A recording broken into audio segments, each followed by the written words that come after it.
BA political science অনার্সের second সেমিস্টারের paper 2 এর ফার্স্ট অধ্যায় থেকে একটি গুরুত্বপূর্ণ প্রশ্ন হল ভারতের দল ব্যবস্থার বৈশিষ্ট্যগুলি আলোচনা করো। তার সাথে 2 নম্বর প্রশ্ন হলো জোট রাজনীতি বলতে কি বুঝো। কোয়ালিশন সরকার যেটা বলা আছে। ভূমিকা, গণতান্ত্রিক শাসন ব্যবস্থার একটি গুরুত্বপূর্ণ অঙ্গ হল দলীয় ব্যবস্থা। ভারতের শাসন ব্যবস্থা হল সংসদীয় গণতান্ত্রিক।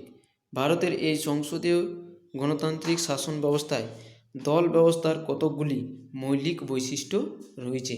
এই বৈশিষ্ট্যগুলি হল, তাহলে ভারতবর্ষের যে শাসন ব্যবস্থা, সেই শাসন ব্যবস্থাটা হলো সংসদীয় গণতান্ত্রিক শাসন ব্যবস্থা। এই সংসদীয় গণতান্ত্রিক শাসন ব্যবস্থায় কতকগুলি দল রয়েছে, অর্থাৎ রাজনৈতিক যে দলগুলি রয়েছে সেই রাজনৈতিক দলগুলির কতকগুলি মৌলিক বৈশিষ্ট্য বিদ্যমান। সেই বৈশিষ্ট্যগুলি নিম্নে আলোচনা করা হলো। 1 নম্বর হচ্ছে জোট রাজনীতি। জোট রাজনীতি বা জোট সরকার হলো বর্তমান ভারতের রাজনৈতিক দল ব্যবস্থার একটি গুরুত্বপূর্ণ বৈশিষ্ট্য। জোট সরকারের আবির্ভাব অতি সাম্প্রতিক কালের ঘটনা, অর্থাৎ 1989 খ্রিস্টাব্দের পর থেকে কেন্দ্রে জোট সরকার গঠিত হয়ে আসছে। কংগ্রেস দলের ভাঙনের পর এবং একক প্রাধান্য নষ্ট হওয়ার ফলে জোট রাজনীতির আবির্ভাব ঘটেছে। তাহলে জোট রাজনীতি বলতে কী বুঝো বা জোট সরকার বলতে কী বুঝো? জোট রাজনীতি বা জোট সরকার বলতে বোঝায় যখন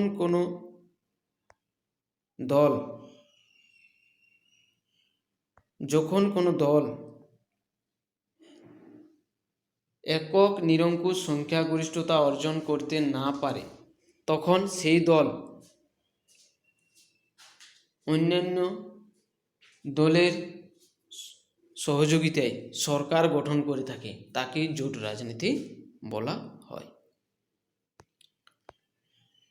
সংবিধান বহির্ভূতভাবে উৎপত্তি। ভারতের দল ব্যবস্থা মূলত সংবিধান বহির্ভূতভাবে গড়ে উঠেছে। 1985 সালে 52তম সংবিধান সংশোধনের মাধ্যমে দল ব্যবস্থাকে রাজনৈতিক স্বীকৃতি দেওয়া হয়েছে। 1985 সালের আগে ভারতের দল ব্যবস্থার কোনো সাংবিধানিক স্বীকৃতি ছিল না, অর্থাৎ 1985 সালের পর থেকে ভারতবর্ষে যেসব রাজনৈতিক দলগুলি গড়েছে সেগুলির সাংবিধানিক স্বীকৃতি লাভ করেছে, কিন্তু 1985 সালের আগে যেসব রাজনৈতিক দলগুলি ছিল সেই দলগুলির কোনো সাংবিধানিক স্বীকৃতি ছিল না। বিভিন্ন দলের অভিন্ন উৎপত্তি স্থল বা বিভিন্ন দলের উৎপত্তি স্থল হলো একই। ভারতের দল ব্যবস্থার একটি গুরুত্বপূর্ণ বৈশিষ্ট্য হলো যে ভারতের জাতীয় কংগ্রেস থেকে অন্যান্য গুরুত্বপূর্ণ রাজনৈতিক দলগুলির আবির্ভাব বা উদ্ভব ঘটেছে। অর্থাৎ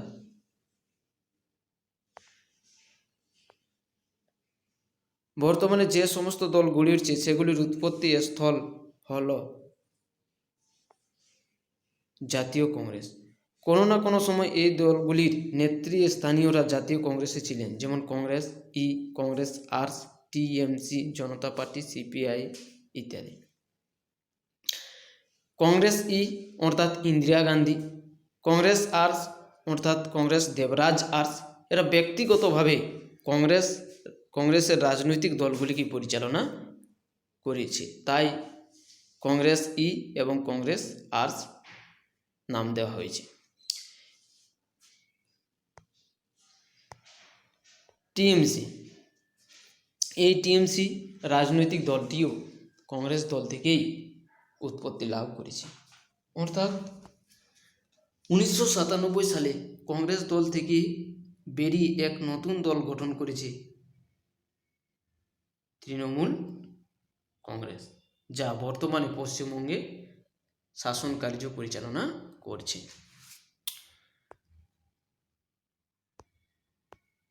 4 নম্বর পয়েন্ট হচ্ছে ভাঙ্গাগড়ার রাজনীতি। ভাঙাগড়ার রাজনীতি হলো ভারতের দল ব্যবস্থার একটি গুরুত্বপূর্ণ বৈশিষ্ট্য। ভারতের দলগুলির মধ্যে সবসময় ভাঙাগড়ার রাজনীতি চলে। যেমন কংগ্রেস দল বহুবার ভেঙে ছোট ছোট দল গঠন করেছে, তেমনি অনেক সময় অনেকগুলি দল মিলিত হয়ে একটি নতুন দল গঠন করেছে। 5 নম্বর পয়েন্ট হচ্ছে মতাদর্শগত ভিন্নতা। মতাদর্শগত দিক থেকে ভারতের প্রধান রাজনৈতিক দলগুলিকে বামপন্থী, দক্ষিণপন্থী ও মধ্যপন্থী এই 3 ভাগে ভাগ করা যায়।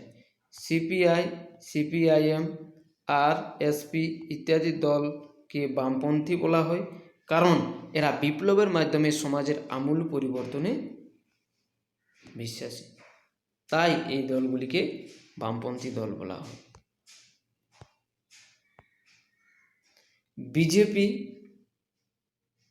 জনতা দল প্রভৃতি দলকে দক্ষিণপন্থী বলা হয়, কারণ এরা রাজনীতির স্থিতাবস্থা বজায় রাখার পক্ষপাতী।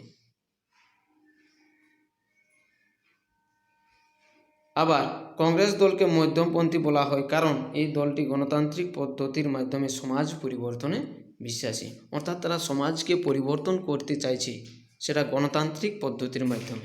গণতান্ত্রিক পদ্ধতি মানে যেখানে জনগণের সম্মতি নিয়ে, অর্থাৎ ভোটাভুটির মাধ্যমে সমাজের পরিবর্তন করতে তারা বিশ্বাসী।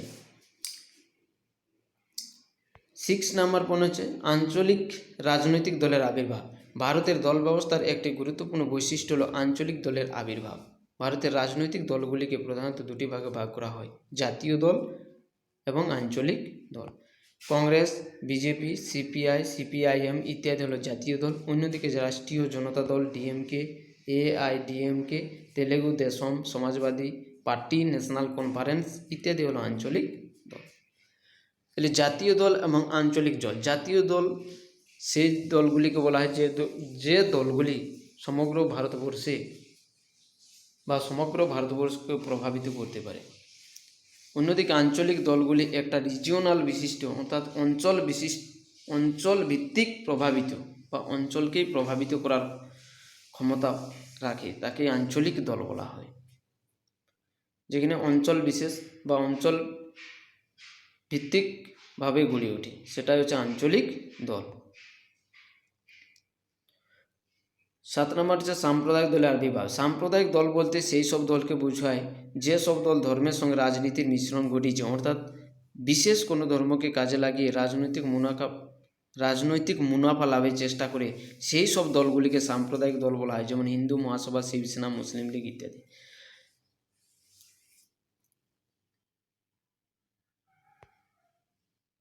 ভাষাভিত্তিক রাজনৈতিক দলের আবির্ভাব। কোনো অঞ্চলের ভাষাকে কেন্দ্র করে যে দল গড়ে ওঠে তাকে ভাষাভিত্তিক রাজনৈতিক দল বলা হয়।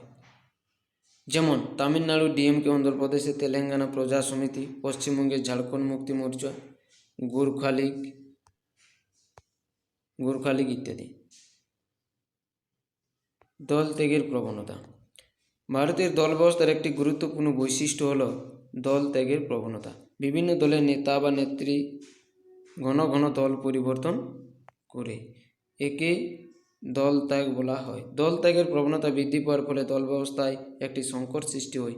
এই সংকট দূর করার জন্য 1950 সালে দল ত্যাগ বিরোধী আইন পাস করা হয়, কিন্তু এই আইন প্রবর্তনের পরেও দল ত্যাগ রোধ করা যায়নি, কারণ দল ত্যাগ বিরোধী আইনের অনেক ফাঁকফোকর রয়েছে, তাই আজও দল ত্যাগের প্রবণতা বহাল তবিয়তে রয়েছে।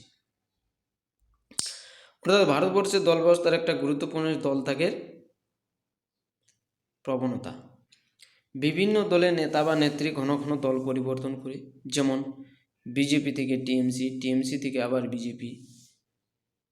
এইভাবে পরিবর্তনের ফলে অনেক সময় দেখা যায় সেই দলের মধ্যে বা সেই দল ব্যবস্থার মধ্যে একটা সংকট সৃষ্টি হয়, আর এই সংকটটাকে দূর করার জন্যই 1985 সালেই দল ত্যাগ বিরোধী আইন পাস করা হয়, কিন্তু এই আইন প্রবর্তনের পরেও দল ত্যাগ রোধ করা যায়নি, কারণ